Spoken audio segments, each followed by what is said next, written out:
Assalamualaikum warahmatullahi wabarakatuh. Perkenalkan, nama saya Nursilah dengan NIM 2312480 kelas 3C PGMI Fakultas Tarbiyah dan Keguruan Universitas Islam Negeri Sultan Maulana Hasanuddin Banten, dosen pengampu Dr. Helna Nelis MPD. Di sini saya akan membahas tentang proses pengembangan kurikulum. Yang pertama, identitas kebutuhan. Yang kedua, analisis dan pengukuran kebutuhan. Yang ketiga, perumusan tujuan. Yang keempat, pengorganisasian materi. Yang kelima, pengorganisasian pengalaman belajar.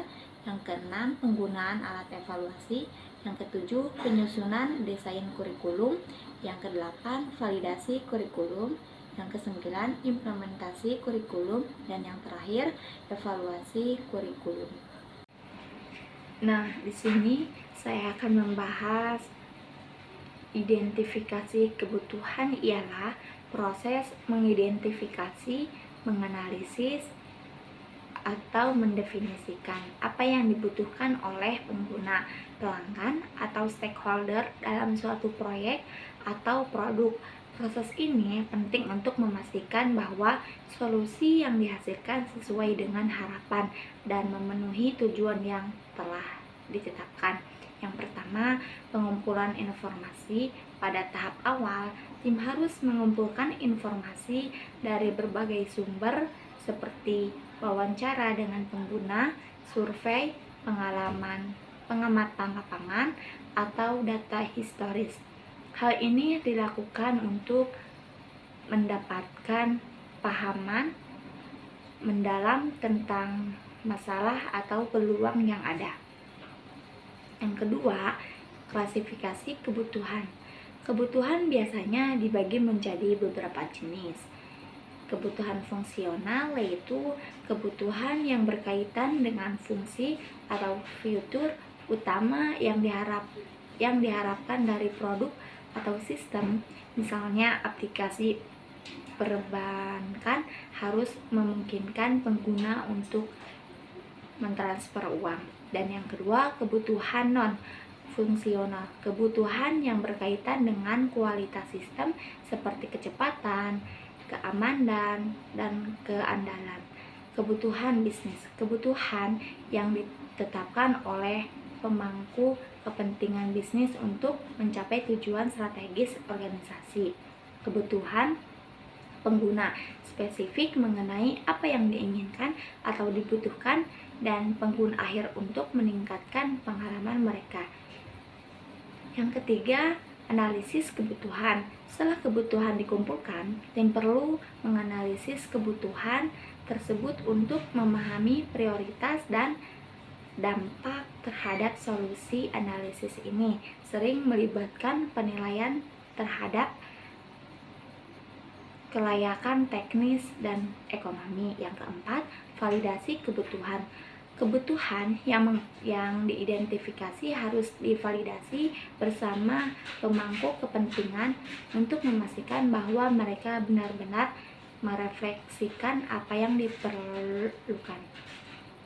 Ini bisa dilakukan melalui diskusi, plotting, atau uji coba awal. Yang kelima, dokumentasi kebutuhan. Semua kebutuhan yang telah diidentifikasi dan dianalisis harus didokumentasikan dengan jelas dalam bentuk dokumen spesifikasi. Kebutuhan dokumen ini menjadi acuan bagi pengembangan dan tim proyek untuk mendesain dan mengimplementasikan solusi yang sesuai. Yang keenam, pemeliharaan kebutuhan. Kebutuhan dapat berubah seiring waktu atau seiring perkembangan proyek. Oleh karena itu, proses identifikasi kebutuhan harus fleksibel, memungkinkan revisi dan pembaruan secara berkala. Tujuan identifikasi kebutuhan mencegah misunderstanding, memastikan semua pihak memiliki pengalaman yang sama tentang apa yang diperlakukan, meningkatkan efisiensi yang menghindari pengembangan fitur yang tidak dibutuhkan dan fokus pada hal-hal yang penting, meminimalkan resiko dengan memahami kebutuhan secara menyeluruh risiko kegagalan proyek atau produk dapat diminimalkan. Memastikan kepuasan penggunaan produk yang memenuhi kebutuhan pengguna akan lebih diterima di pasar. Secara keseluruhan, identifikasi kebutuhan adalah langkah kunci dalam siklus hidup pengembangan proyek atau produk karena berfungsi sebagai landasan untuk seluruh proses desain dan implementasi. Dan yang kedua, analisis dan pengukuran kebutuhan ialah dua langkah penting dalam pengembangan proyek atau produk untuk memastikan bahwa kebutuhan yang diidentifikasi dan dipahami dengan jelas diterjemahkan ke dalam spesifikasi yang dapat diukur dan diimplementasikan secara efektif. Dan yang pertama yaitu analisis kebutuhan. Analisis kebutuhan ialah proses evaluasi mendalam terhadap kebutuhan yang telah diidentifikasi untuk memahami relevansinya, prioritas, dan bagaimana kebutuhan tersebut dapat diterjemahkan ke dalam solusi. Proses ini membantu mengubah kebutuhan abstrak menjadi lebih konkret, jelas, dan dapat diimplementasikan. Langkah-langkah utama dalam analisis kebutuhan meliputi kategorisasi kebutuhan, memisahkan kebutuhan ke dalam kategori yang berbeda seperti fungsional, non-fungsional, bisnis, dan teknis. Ini membantu tim fokus pada aspek yang relevan sesuai dengan jenis kebutuhan. Prioritas kebutuhan. Tidak semua kebutuhan memiliki tingkat kepentingan yang sama. Analisis kebutuhan melibatkan penilaian terhadap prioritas setiap kebutuhan berdasarkan dampaknya terhadap pengguna, bisnis, dan proyek. Biasanya ini dilakukan menggunakan teknis seperti must have, must have, should have, could have, won't have. Studi kelayakan. Tim perlu memeriksa apakah kebutuhan tersebut dapat dilaksanakan dari perspektif teknis, finansial, dan operasional. Studi kelayakan akan memastikan bahwa sumber daya yang tersedia cukup untuk memenuhi kebutuhan. Analisis gap. Menganalisis kesenjangan antara keadaan saat ini dan tujuan atau hasil yang diinginkan. Ini membantu tim memahami apa yang perlu dilakukan untuk memenuhi kebutuhan tersebut. Penggunaan model atau diagram. Analisis kebutuhan seringkali menggunakan alat bantu seperti cascade diagrams, flow charts, and relationship diagrams atau routing untuk memvisualisasikan alur sistem dan bagaimana kebutuhan tersebut akan diimplementasikan. Dokumentasi hasil analisis. Hasil dari analisis kebutuhan harus didokumentasikan secara jelas dalam bentuk dalam spesifikasi kebutuhan. Ini meliputi definisi yang lebih jelas tentang bagaimana kebutuhan tersebut akan diimplementasikan dan diuji. Pengukuran kebutuhan. Pengukuran kebutuhan ialah proses untuk memastikan bahwa kebutuhan yang telah dianalisis dapat diukur dan dipantau.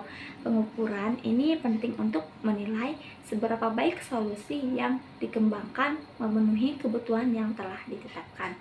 Metrik pengukuran.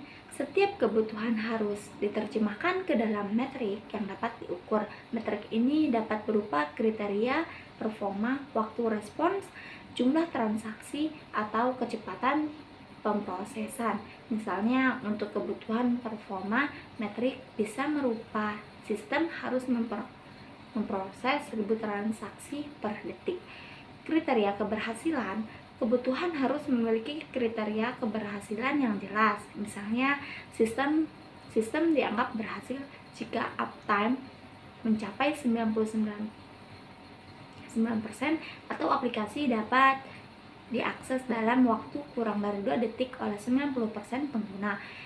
Pengujian terhadap kebutuhan. Setelah metrik diidentifikasi, pengujian dapat dilakukan untuk memverifikasi apakah solusi yang dikembangkan memenuhi kriteria yang ditetapkan.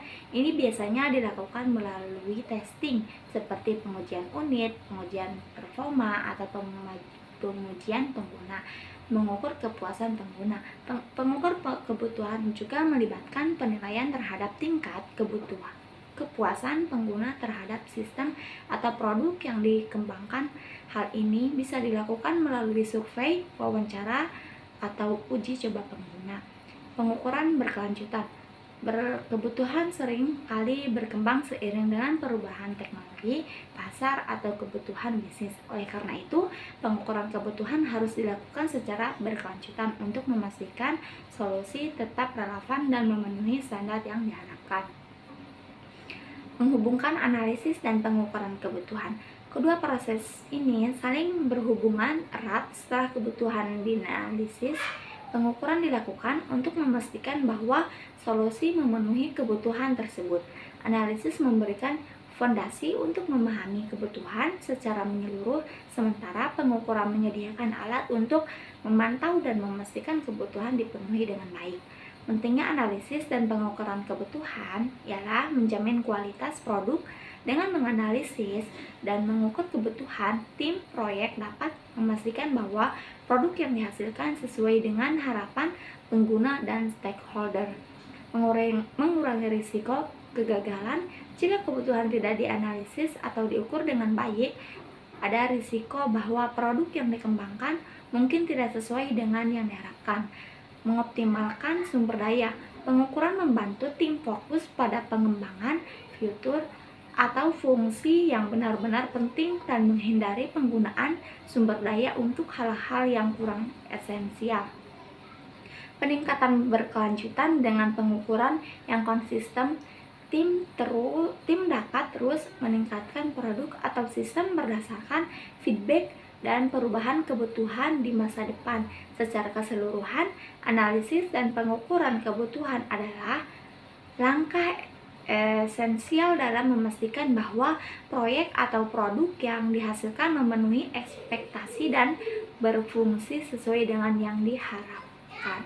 Yang ketiga yaitu perumusan tujuan, ialah proses menentukan secara jelas dan terperinci apa yang ingin dicapai dalam suatu kegiatan, proyek, atau organisasi.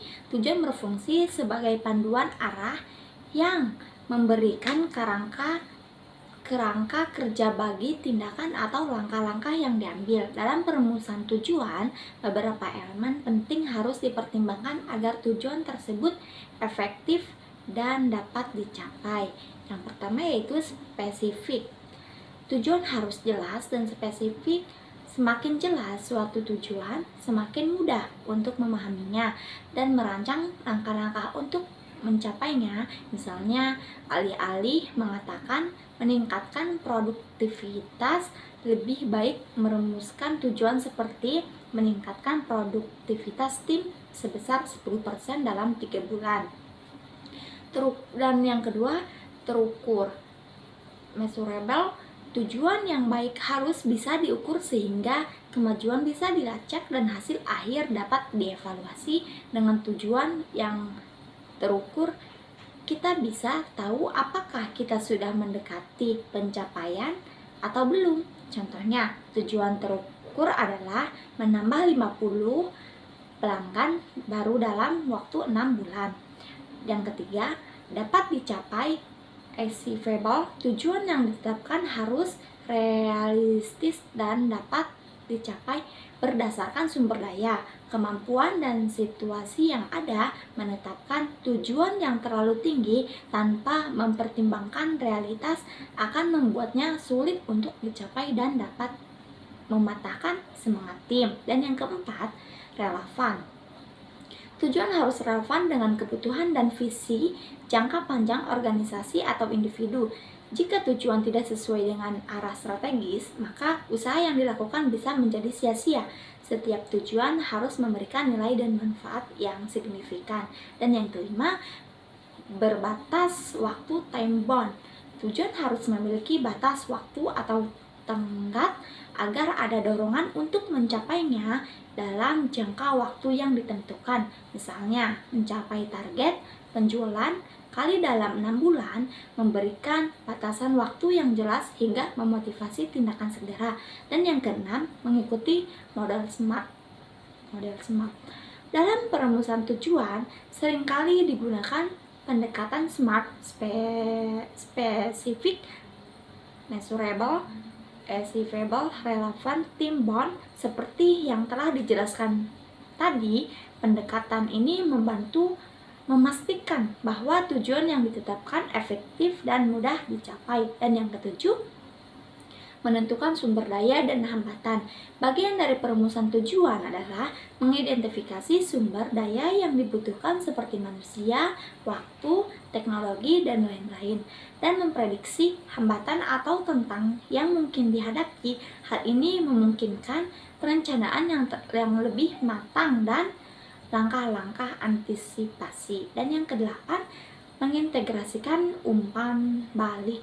Setelah menetapkan tujuan, penting untuk memperbarui dan menyempurnakan tujuan berdasarkan umpan balik yang diperoleh. Umpan balik dari tim, klien, atau analisis kinerja dapat memberikan wawasan tambahan yang membuat tujuan lebih relevan dan dapat dicapai.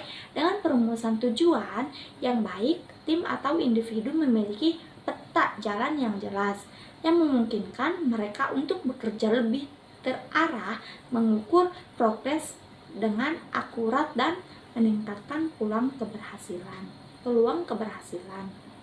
Dan yang keempat, pengorganisasian materi adalah proses penataan atau pengaturan suatu materi atau informasi agar lebih mudah dipahami, diakses, atau dipelajari dalam konteks pembelajaran.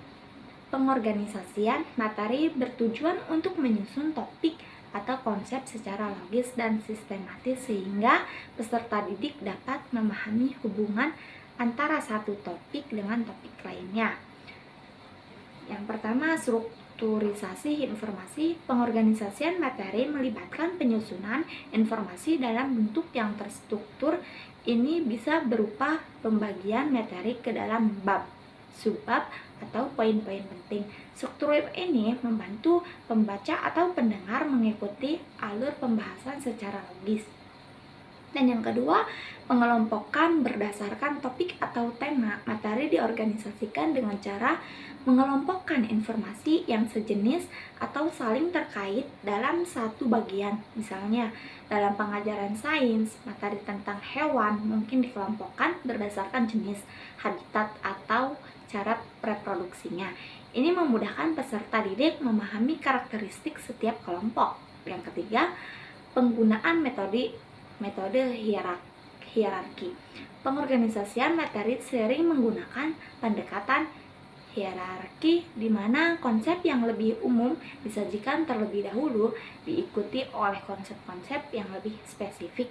Ini memungkinkan pembelajaran memahami dasar-dasarnya belum masuk ke rincian yang lebih kompleks. Dan yang keempat, penggunaan skema atau diagram. Dalam beberapa kasus, skema atau diagram visual seperti peta konsep, tabel, atau diagram alur digunakan untuk mengorganisir materi. Hal ini memudahkan untuk melihat hubungan antar konsep secara visual, sehingga peserta didik dapat dengan cepat menangkap ide-ide utama. Dan yang kelima, pengurutan berdasarkan kesulitan. Materi dapat diorganisasikan dari yang paling mudah hingga yang paling sulit.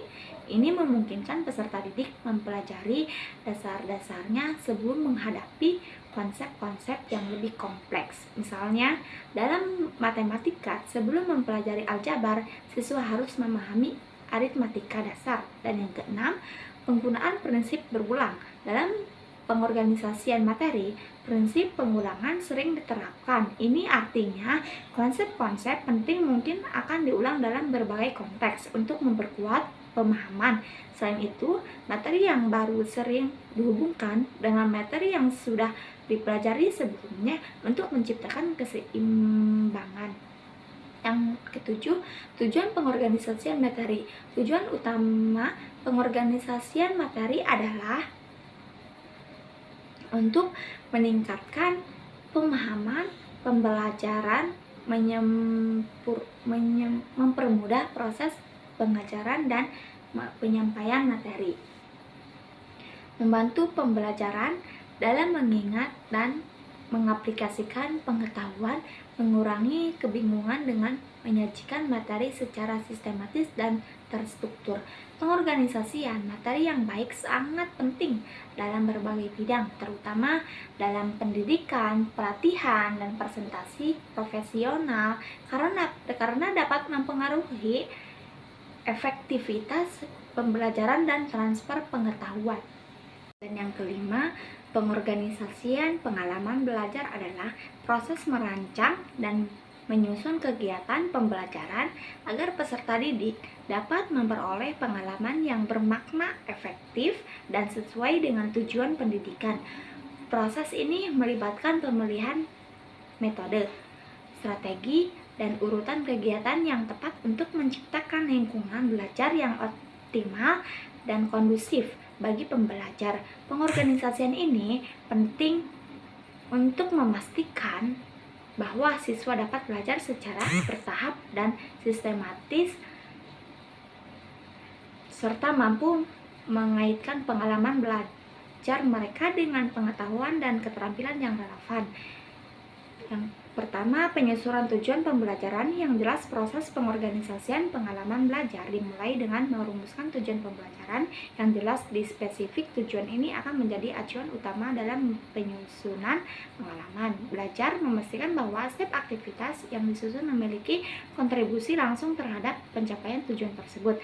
Yang kedua, pemilihan metode dan strategi pembelajaran. Pengorganisasian pengalaman belajar juga melibatkan pemilihan metode pembelajaran yang paling sesuai dengan kebutuhan siswa dan tujuan yang ingin dicapai. Metode ini dapat mencakup berbagai pendekatan seperti ceramah, diskusi, kelompok, eksperimen, studi kasus, simulasi, atau pembelajaran berbasis proyek.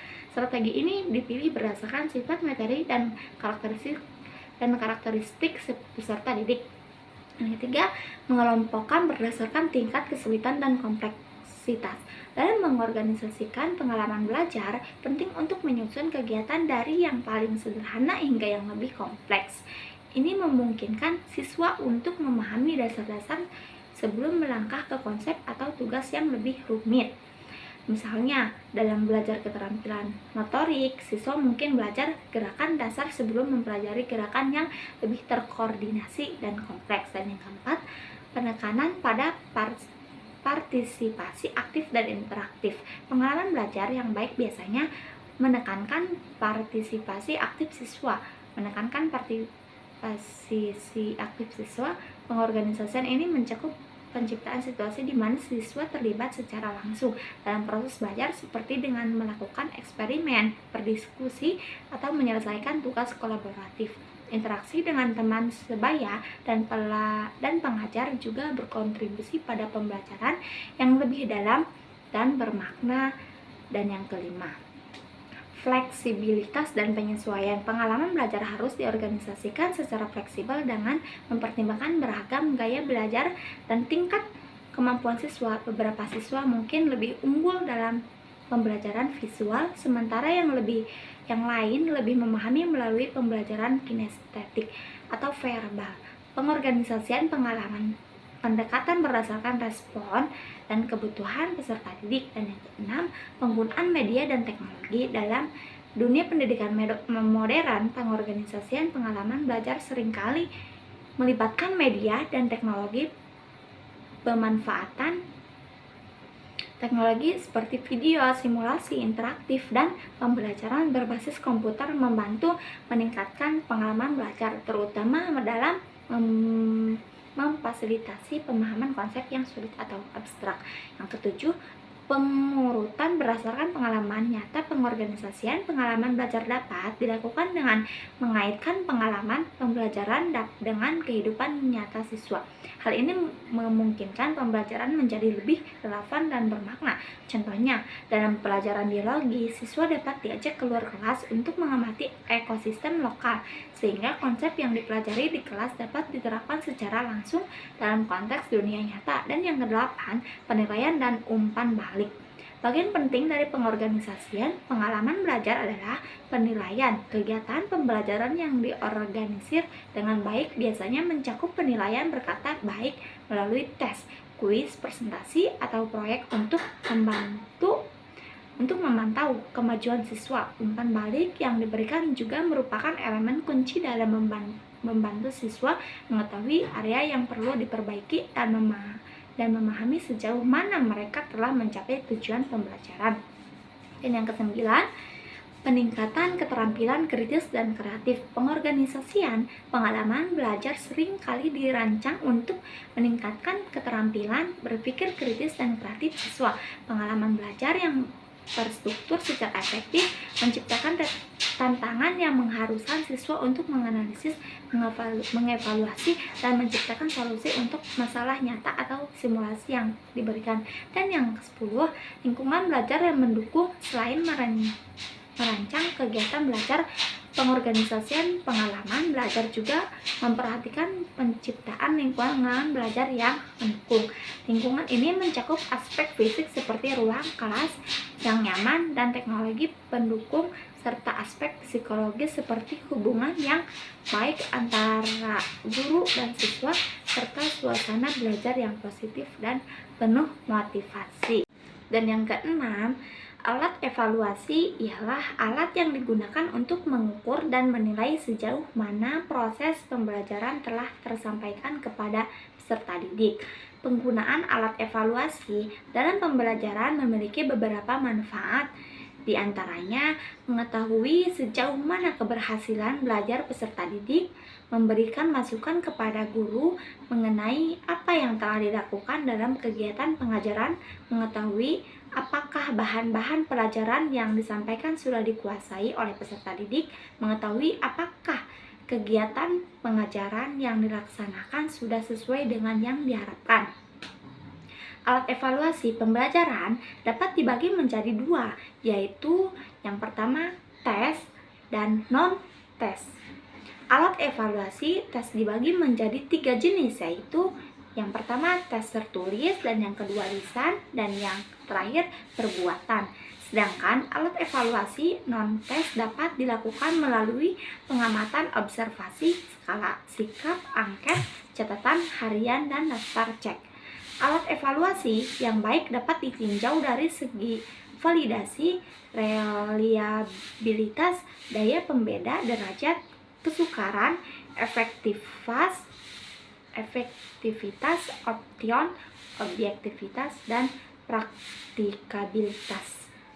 Dan yang ketujuh, penyusunan desain kurikulum ialah proses perencanaan pembelajaran yang melibatkan identifikasi tujuan pembelajaran dan penciptaan urutan sumber daya yang terorganisir. Desain kurikulum merupakan hal yang fundamental dalam pendidikan dan menjadi tumpuan untuk mewujudkan tujuan pendidikan. Desain kurikulum ialah proses perencanaan pengalaman belajar formal. Tujuannya mengorganisir kurikulum secara sistematis dan bertujuan dalam suatu kelas atau kursus. Manfaat memusatkan praktik guru berdasarkan kebutuhan individu di kelas, faktor yang mempengaruhi tingkat perkembangan peserta didik, konten, materi, pelajaran, waktu yang tersedia, dan sumber daya yang tersedia. Bentuk subjek, centered, basic, remark, contact, basic, problem, contact, basic. Langkah-langkah dalam mendesain pengembangan kurikulum diantaranya yaitu mengidentifikasi nilai lembaga dan kebutuhan pengguna. Dan yang kedua, menilai kebutuhan pembelajaran. Ketiga, menetapkan tujuan. Keempat, memilih strategi pendidikan. Kelima, mengimplementasikan kurikulum baru. Keenam, melakukan evaluasi serta perbaikan.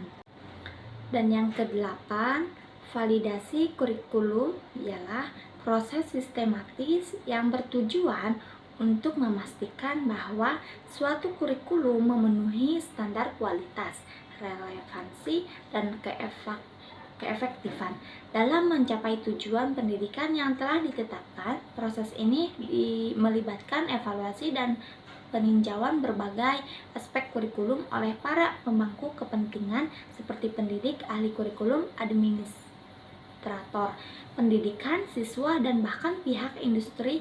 Jika terkait dengan pendidikan kejuruan atau profesional, validasi ini penting untuk memastikan bahwa kurikulum yang diterapkan sesuai dengan kebutuhan peserta didik dan tuntutan zaman. Komponen-komponen dalam validasi kurikulum yang pertama yaitu tujuan pendidikan.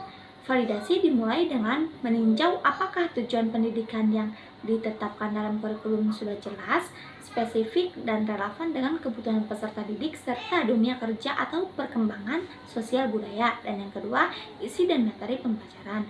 Proses ini menilai apakah materi pembelajaran yang tercakup di dalam kurikulum sesuai dengan tujuan pendidikan, relevan dengan perkembangan ilmu, pengetahuan, dan terstruktur dengan baik. Materi juga harus mencakup keterampilan kognitif, efektif, dan psikomotor yang dibutuhkan siswa. Dan yang ketiga, strategi dan metode pembelajaran. Validasi juga mencakup penilaian terhadap metode pengajaran yang disarankan dalam kurikulum. Apakah metode tersebut dapat digunakan secara efektif untuk mengajar materi yang ditetapkan, serta apakah metode tersebut melibatkan pembelajaran aktif dan berpusat dan peserta didik. Dan yang keempat, penilaian asesmen. Kurikulum yang baik harus mencakup alat dan metode penilaian yang valid dan reliable. Proses validasi meninjau apakah metode penilaian yang digunakan mampu secara akurat mengukur pencapaian kompetensi atau tujuan belajar yang ditetapkan. Dan yang kelima, kesesuaian dengan kebijakan pendidikan. Kurikulum harus sesuai dengan kebijakan pendidikan yang berlaku baik di tingkat nasional, regional, maupun internasional, terutama jika kurikulum ini akan diterapkan secara luas. Dan yang keenam, kebutuhan dunia kerja atau masyarakat untuk kurikulum yang lebih spesifik seperti pendidikan vokasi atau profesional. Validasi kurikulum melibatkan penyesuaian materi dan kompetensi yang diajarkan dengan kebutuhan industri dan masyarakat. Dan yang ketujuh, kesesuaian dengan sumber daya. Validasi juga meninjau ketersediaan sumber daya seperti guru, infrastruktur teknologi, dan materi pembelajaran yang diperlukan untuk melaksanakan kurikulum dengan efektif. Dan yang kesembilan yaitu implementasi kurikulum adalah proses pelaksanaan kurikulum yang mencakup tujuan, isi, bahan pelajaran, dan cara penyelenggaraan kegiatan pembelajaran. Implementasi kurikulum merupakan realisasi dari perencanaan kurikulum yang telah dibuat sebelumnya. Implementasi kurikulum memiliki beberapa prinsip, yaitu yang pertama, penyediaan tempat yang demokratis dan berkeadilan untuk peserta didik memperoleh pengetahuan, keterampilan, dan sikap. Dan yang kedua, berpusat pada anak dengan upaya memandirikan peserta didik untuk belajar, bekerja sama, dan menilai diri sendiri. Dan yang ketiga, pendekatan dan kemitraan dengan pengalaman belajar yang berkesinambungan dan mengintegrasikan berbagai disiplin ilmu. Dan yang keempat, kesatuan dalam kebijakan dan keberagaman dalam pelaksanaan. Implementasi kurikulum mencakup 3 kegiatan pokok, yaitu perencanaan program, pelaksanaan pembelajaran, dan yang terakhir, evaluasi.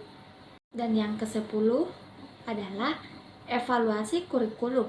Evaluasi kurikulum adalah proses sistematis untuk mengumpulkan data dan informasi yang valid dan reliable tentang kurikulum yang sedang berjalan atau telah dijalankan. Tujuannya adalah untuk membuat keputusan dan perbaikan kurikulum agar menjadi lebih baik di masa depan.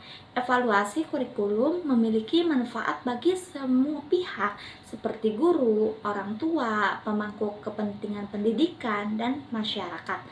Beberapa hal yang perlu diperhatikan dalam evaluasi kurikulum diantaranya berorientasi pada tujuan, berkesinambungan, komprehensif, berfungsi ganda, berorientasi pada kriteria. Beberapa teknik evaluasi yang dapat digunakan diantaranya tes, observasi, wawancara, angket, analisis, dan analisis dokumen. Beberapa pihak yang dapat terlibat dalam evaluasi kurikulum diantaranya guru, peserta didik, pembuat kebijakan, pakar pendidikan. Mungkin hanya ini yang saya bisa sampaikan, kurang dan lebihnya saya mohon maaf karena saya masih tahap belajar. Thank you. Wassalamualaikum warahmatullahi wabarakatuh.